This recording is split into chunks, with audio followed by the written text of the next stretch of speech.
استاد در همین ماه شریف رمضان الله درهای دوزخ رو مقصد سخت کردن، درهای بهشت رو گشودن میگن، شیطان ها رو به زنجیر مقصد محکم کردن میگن. همین راست است؟ بله این مقصد حدیث درها است. او مقصد این در همین ماه شریف رمضان آدم هایی که میمورد مقصد نماز نمیخونند، همین ها به بهشت نه میرن یا که نه نه، آدم هایی آدمای که مقصد صالح باشند، آدمای مؤمن باشد. مؤمن آن آدمی که گناهی کبیره نمی کند، در گناهی صغیره بردوام نیست. یعنی مؤمن مرتبهش بلندتر است از مسلمان.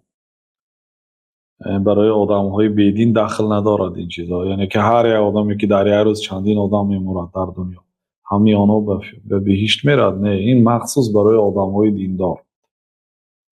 آها. بعد و شیطان های هم همش بسته نمیشه. اگر همش بسته شد، می 8 میلیارد آدم همش روی به مسجد می آورد.